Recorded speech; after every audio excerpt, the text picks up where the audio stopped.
Hi, everybody. This is Crystal Proxmire of Oakland County Times, and we're here today with George Georges, who is a former City of Clawson council member who is running to be back on the council this year. How are you today? Great.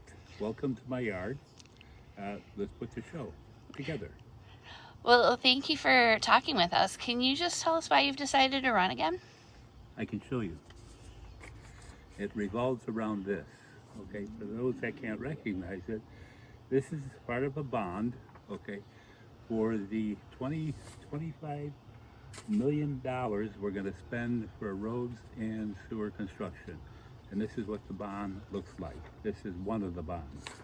And that's the topic that I want to cover in our little conversation here, is my feeling how the money is being spent.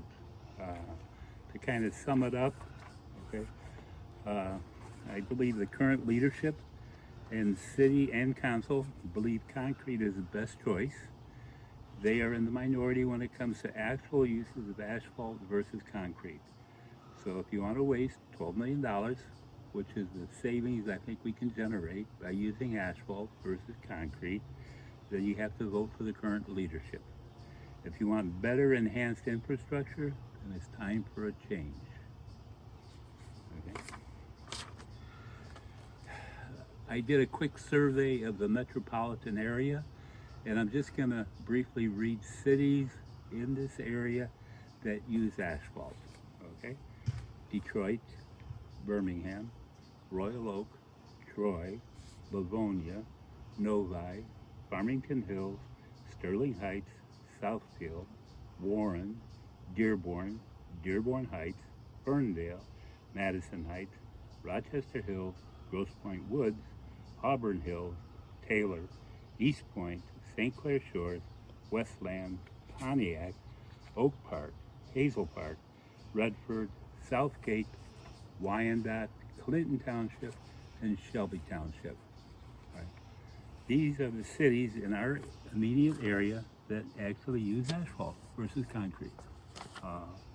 So it's not something that we're doing that's going to be different. The difference is, if you notice, the city that wasn't listed was Clawson on that. And it's because we're doing the stuff with concrete. We're not using the recommended surface resurfacing for low volume streets. Okay, when I say low volume, that has to do with the number of cars that um, uh, drive up and down our street. And one of the important things is that we could have done what's called a traffic study, and I'm sure you've seen those like little hoses going across the street. As you roll over them, they thump a little bit, and they count the cars. Okay. Now I can tell you this. Okay. Uh, on 14 Mile and Main Street, crossing that intersection, we have 22,859 cars go a day. All right. So that can give you kind of a guidance as to the volume. Now that's on 14 Mile. Now, if we were to take Elmwood, okay, which by the way, we didn't do a traffic study to see how many cars, I am almost willing to uh, throw it out there and say that I would say that it would be considered a low volume street. Okay. Now, the state of Michigan, what they do is they recommend that we do uh, asphalt on low volume uh, because of the cost savings. All right, and the ability to put longevity to the street. Now, if we were doing, like, for example, West Maple, okay, it's asphalt, all right, it's a major street, all right. What's the life? I honestly don't know. But if we had that kind of volume on our side streets, we wouldn't want the asphalt. Okay. But, right, it's the low volume, and I gotta believe that our volume per street is probably less than 1,000 cars per day, okay, which would indicate we have a low volume. All right. Now, let's talk numbers, right? The current proposal that was put together with the bond issue, and if you were to see this, potentially you might recognize it as a spreadsheet that was part of that bond issue, telling us what the projected cost was, okay, to do the streets, okay? For example, they say on Elmwood, this could be $2.5 million. Put concrete in the distance from the beginning of the concrete street to Crooks, okay? And I think that's, oh gosh, what was it? It is linear, 1900 lineal feet, okay? Which, by the way, averages out to $1,200 and $92 per foot on that. Now, the interesting thing is, okay, on our total $62,500,000, the okay, the the the $62,500,000, we have 4 million set aside for roads, and we have 21 million set aside for sewer and underground. All right? If we were to do asphalt, all right, we would save approximately 30% of the $40 million, which is $12 million. Okay, so if we were to take the $12 million and subtract it from the 40 and add in the sewer, our total expenditure would have been about $50 million. Now, what can we do with an additional $15 or $12 million? Well, we can probably do streets that aren't scheduled for construction. And oh, by the way, on that schedule I showed you, if you take a look at it, you'll find out that it has a series of streets down at the bottom that they're not scheduling for construction. I included that in the $40 million on the estimate. So those would be taken care of. On top of that, we would have an additional 12 million, okay, that potentially could go towards fixing more sewers and water mains. So the question now becomes, are we using the money wisely? And as far as I can see, the answer is no. Okay. When the residents of Clawson voted for the bond issue, 64% of them said yes, and that would be considered an outright landslide. Okay, but what 64% of the voters are saying to the leadership of the city and the council is that you have to use our money wisely, and that's my big concern. Are we using it wisely at this point? I don't think so on that. Now, one of the things that we get into when we talk about asphalt versus concrete, okay, the reason I believe that asphalt is the answer is for a few points, okay? Obviously, we're going to save money, which means we can pave more streets, okay? And that's the accomplishment, that's the goal here, to get as much done as we possibly can with the dollars that have been given to us to use, all right? The other thing, too, is it's faster to do an asphalt street than it is to do a concrete street. And if you've ever driven through Birmingham, they're in the process of redoing some of the residential streets. It doesn't tie up the street that long to have the construction done, okay? The other element that's good with asphalt is it's cheaper in the repairs. You can repair a square foot. In concrete, if you had to do the same repair, you almost have to take out the entire slab to get it done, okay, which becomes very expensive. And I want to say this is probably, to me, the most important. Asphalt streets are built for Michigan. Why do I say that? Guess what we have in Michigan? We have what they call freeze-thaw cycles. Okay, asphalt is better in freeze-thaw cycles than concrete is. So therefore, we got a long-term value in the asphalt, regardless of what people are going to tell you, okay? Oh, and just very quickly, let me bring this up. The person that we should have brought in to do an evaluation is a civil engineer, okay? A civil engineer is the guy that knows how to handle streets, underground construction. He's the one out there building America. Okay, did we have any studies done by a civil engineer? I could not bring up anything, no matter how hard I searched online, asked questions, There was nothing done with the civil engineer. And we're spending $65 million, okay? So what if it costs us $50,000 to do a study? To me, that's a worthwhile investment to get the correct answers as to what we should be doing on that. Now, this is interesting. I also did a little research. I was curious to see how much asphalt is used in the state of Michigan. All right? Here's what I found out, okay? Over 83% of the paved roads were surfaced with asphalt, okay? The remaining roads were a composite, 11%, okay? In other words, that's a mix, all right? And the last was concrete, which was 6%, okay? So the state is telling us that asphalt is probably better, okay, and more effective and more cost effective to use than concrete on that. So again, based on the studies, 6% of the roads are paved, okay, the balance is asphalt. Again, somebody's saying maybe we should be doing asphalt on that. Okay, better roads for Clawson, and this may kind of be repetitive, but the only way you do things sometimes is in politics is you have to have repetition. You got to keep saying it, and they will listen to you, and eventually things get done. Okay. We can save money. In other words, we can pave more streets. Okay. It's faster and less disruptive for construction on that. It's easier and cheaper to repair. And oh, by the way, I don't know if you remember, the city council approved the DPW to have a hot mix asphalt, whatever you want to call it, to fix streets using a hot mix, okay, versus cold patch. So it's a hot patch, okay, and it's built for Michigan winters. Okay, we all know what a Michigan winter is. It's cold, okay, and it does have a long-term value. Okay.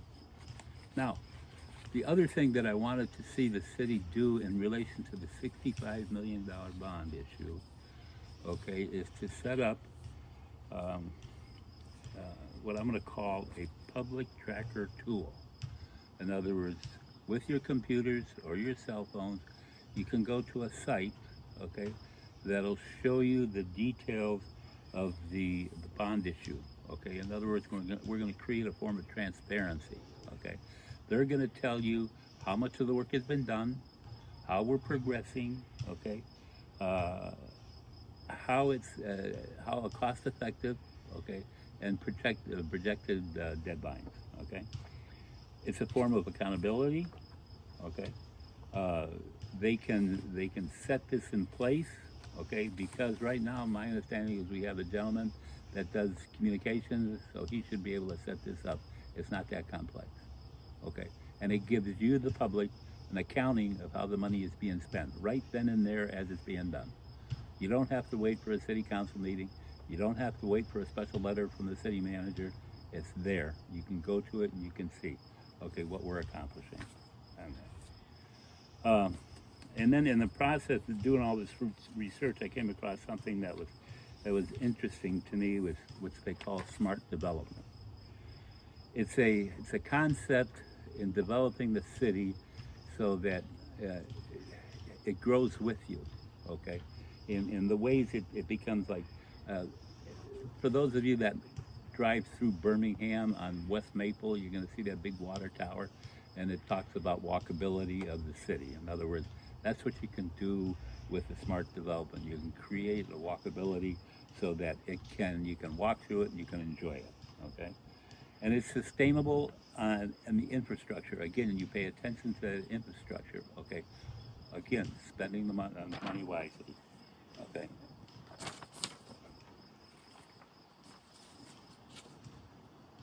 Now, the other thing in doing the research with this, I came across a concept which is probably more towards our budget when we spend money, okay, where what we can do is we can join hands with other cities so that instead of us buying, say, all the salt that we need for the winter, we go in and we work with other cities, okay, and we do it. Where, in other words, instead of buying 300,000 pounds, they're going to buy 5 million pounds, and everybody gets a share of the savings on that. And the same thing with the tools that we have to work on our infrastructure, like a camera truck or what I call it, the suck 'em up van. Okay, it goes around and works as water.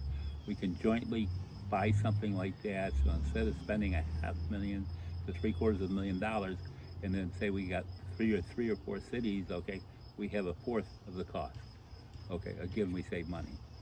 Because the problem that we have here in Clawson, we're a small city, we have a limited tax base. We're not Madison Heights, we're not Troy, we have no real commercial area that we can work with on a tax base on that. And the key is that we just have to start doing things wisely, and that begins with what we're doing with this infrastructure on that. So can you tell us a bit about your professional experience and the skills you bring to the table? Well, a little story about my life, okay? I spent 4 years in the United States Marine Corps, and I would be considered a combat veteran because I was in Vietnam for about 16 months. I graduated from Wayne State University with a Bachelor of Arts in Accounting. I became a CPA, and I was licensed in Michigan and Ohio, but I'm now retired. I manage a small business, okay, where I have about 30 employees, and we're a decorating company. And when I stepped in, the company was floundering, and I want to say mathematics is there. I probably tripled the volume while I was there, or still there on that. I am a Clawson resident, 13 years. Okay, I was a former Clawson City planning commissioner. Okay, I was involved in the Ace Hardware, okay, rebuild, and the White Wolf restaurant. Those were two things that I worked on, and I'm kind of proud of because they're working, and they're especially with the White Wolf, they're taking up more area on that. And I was a city councilman for a little bit on that. So what are some of the ways you've been involved in the community? I want to say probably mine is the most unique because I've heard everybody, they go to church and they belong to the Lions Club and whatever. Solely my involvement in the community is because of my daughters. 14 years ago, they came to me and said, Dad, okay, the way you're going to see your grandsons more often is you got to come to Clawson. You got to move to Clawson. I said, okay, I'm willing to listen. So I came out here. We drove around looking to see what was available. And lo and behold, the house I'm currently living in, I just fell in love with because it has a barn. Everybody wants a barn in their life, so I got my barn. The important thing is that it's my daughters that convinced me to come here. I want you all to remember that. And I now have my grandsons a block away from me, okay? And my two daughters are 1 block away and 4 blocks away, okay? So you can say we're kind of a Clawson family, okay? And that's the thing that I can honestly say I love about Clawson. If the voters re-elect you, what are some of the things that you want to work on? Most of it's going to be budgetary, definitely surrounding the infrastructure, okay, making sure we're spending the money properly. But there's other things, like I said, that we can do, okay? Reducing costs by cost sharing. In other words, instead of us buying that truck for $750,000, we get 4 other communities to chip in, and we only have to spend a fourth of 750, okay, and we use it, a fourth of the time, because I can guarantee you the equipment we have does sit in our lot being unused, okay. So to me, it's all relative to establishing some type of financial guardianship for the city, and that's what I'd like to do.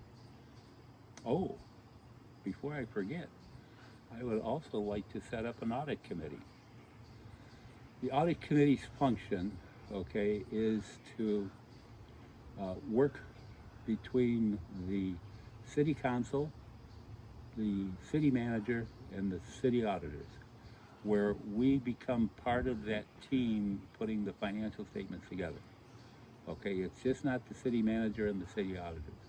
We have the ability to review, okay, to suggest, okay, to help, okay, to even give some guidance, okay, and that to me is very important because again, that's the question or a statement that everybody says: transparency, transparency. How do you get it? You got to work at it. So in this race, there are a bunch of people running this year and some new seats that are up for grabs. Why should the voters pick you? That's a good question. Okay, and the easiest way for me to describe that is I'm going to be the person that'll come out and say, I'm going to watch your money. When I say your money, that's the budget. I'm going to always be looking to see that we're spending the money properly. Now, is that something I can do? Yes, if you're on the council, you can do it. It's a job that I enjoy. Okay, to pay attention to the numbers and the detail.